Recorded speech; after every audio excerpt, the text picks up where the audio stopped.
Welcome back to the channel, guys. So last night I had seen a video that one of our competitors had actually put out, and I wanted to go in depth on what actually really happened and explain what happened to that customer's clutch. Oh my gosh. Okay. Yeah, I've never seen that. I think we found the problem. Hold on, let's show Joel before we mess with it anymore. All right, come try to twist that. Like twist this? Yeah.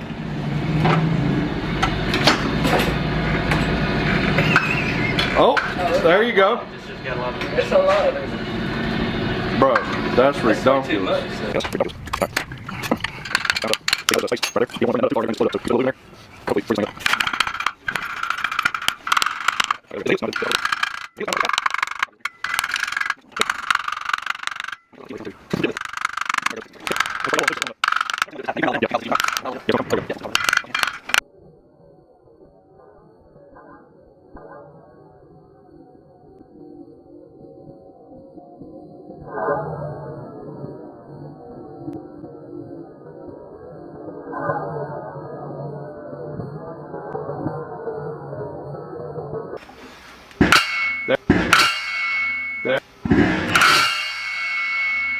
There it goes. So where it's at now, I mean, sitting that right here? Mm-hmm. Yeah, it should go to the first one, yeah. See right here. What it does when you cut the inside of the helix out. Yeah. Look at that. Go. When you cut the inside of the helix out and it can bow sideways like I was talking about. Yep. Look at that. I mean, it's a great. Holy moly. Yeah. So guys, something you don't, you may not understand, and we've not talked about it because our clutch kits don't do this. With this competitor's clutch kit, with that being cut out a lot thinner, what it allows the secondary spring to do is to bow inside of there once it's compressed, and then you have issues like this right here. Huge grooves. Yeah. So it's just kicking the spring sideways because it's got that extra right. little bit of the room for that spring to bend. Yeah, that's right. First and foremost, it was definitely clocked wrong, and I'm going to show you how it was clocked, and I'm going to show you how it should have been clocked. Now, first thing I want to say that I could have swore they said B3. They didn't. They said B2, but they said they clocked to B3 all the time with the stock secondary spring, and I said not to, blah, blah, blah. Well, the customer had it clocked in the correct position, but he had it clocked wrong. Now, we want to get a good look. This is a customer's secondary that I'm rebuilding today. This is an all stock, all factory secondary, and I want to show you it does stick. Okay, so any secondary with any helix, etc., can stick. This one is not sticking because of the spring. Let's show you. Get a good look at that spring in there. It's not, you know, binding on the shaft, but it is touching, you know, in other places. It's touching the helix. It's all that jazz. So let's get it apart and let's clock it wrong. But I'm gonna clock it wrong with our helix and without our helix, okay? Or with our helix, I'm gonna clock it right with our helix and wrong with our helix. You guys have seen this a gazillion times, so I'm not really trying to bore you with this. We'll fast forward this part. Also, guys, when pushing down your helix, don't push it too far. It will get stuck. Now, you seen them in their video beating on the helix. They didn't need to beat on it and act like drama queens. All they needed to do, put a little heat in there and it will tink right up. You guys have seen me do that many times and it works. But I think they got the hammer out for the dramatic effect. They all get stuck. Stock, doesn't matter. They all get stuck. Let's go ahead and pick that up. And this one's not getting stuck. This one's actually pretty clean and in pretty good condition. Oh, and this fact, it is stuck, okay? It is stuck. Now, guys, I'm going to show you.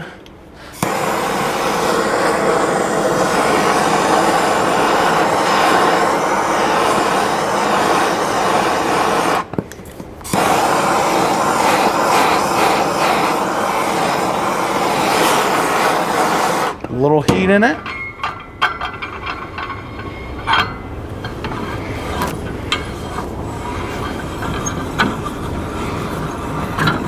And then work it right off. See, we didn't have to get the hammer out. We didn't have to be Jerry Springer all over this thing. Now, guys, I really hope that Real Talk Power Sports watches this video and educates himself. That way, maybe next time, he doesn't put out a video that is misinformation. This is purely an educational video, not a bash video. Now, this was an all-stock secondary. Look at that. See them grooves? These ones are kind of deep too, okay? Our Helix does not do this, okay?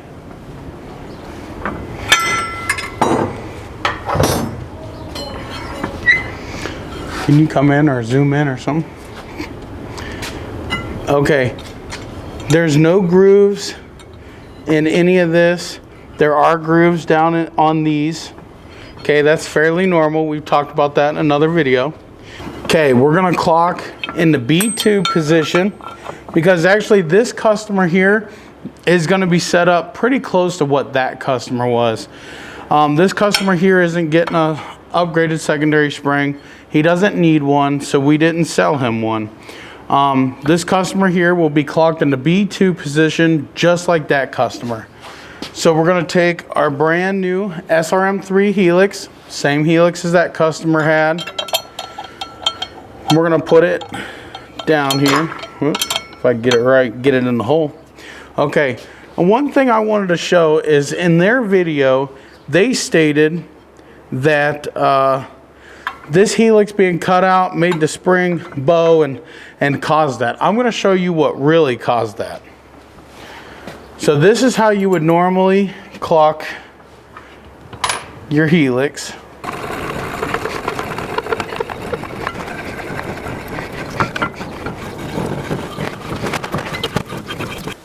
Now we're going to get our keyway and we're going to stick it down in here just like we normally would. Okay. Now, this is where I want you guys to pay attention. When you run it straight down, it's going to land about on one of these. What you want to do is bring this ramp over to this one. What happened was the customer brought this ramp clear over to this one. He skipped the one that he was supposed to clock to. And we're going to demonstrate what happens when you do that. We're going to demonstrate clocking it correctly, okay? So this will be clocked correctly. Okay. Let me get it. All right, that's where the snap ring should be on. This is clocked correctly, okay? It's working, okay? I have to clean this up and everything, but this is working. This is how it's supposed to be. Take a look at that spring. It's right where it needs to be. Right exactly where it needs to be. And it's not touching that shaft whatsoever. You can see the gap, okay? What I want to show you is what happens when you clock it the way that customer had it clocked, which was wrong. He took it all the way over.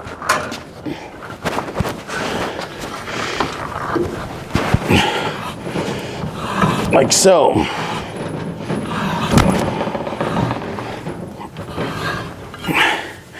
See that? Now look. Okay. Does that look familiar? Come try it, twist that. Like twist this? Yeah.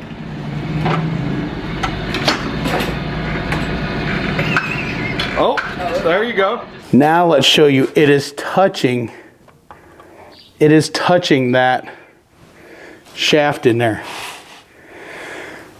It's touching and it's going to eat into it. Now I want you to pay real close attention. I'm going to let this go. Does that look familiar to you? Okay. They had it clocked too tight. Here's where it should be clocked to.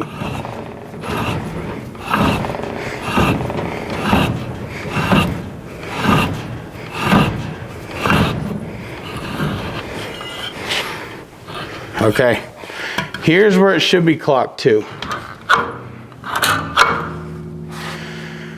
Aside from this clutch needing to be cleaned up just a hair, because it's a little on the crunchy side, it's working like it should.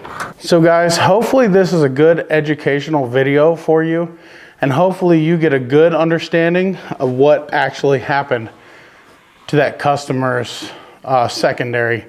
It was clocked wrong, it was installed wrong, and it could have been easily solved and easily fixed without spending money on unnecessary parts. All that customer really needed was a new secondary spring. His slide ramps weren't even wore out, okay? Like these ones are still in good shape. But his slide ramps were not even wore out. Barely had any material missing. Those were still within CFMOTO specs and did not need to be replaced. All right, guys, hopefully this educational video serves you well. If it did, I encourage you to hit the like, share, and subscribe button and follow me, because I will not mislead you and I will not give you false information to make anybody's product look bad. Hopefully this is an educational experience for everyone. Peace out and God bless. We'll see you in the next one.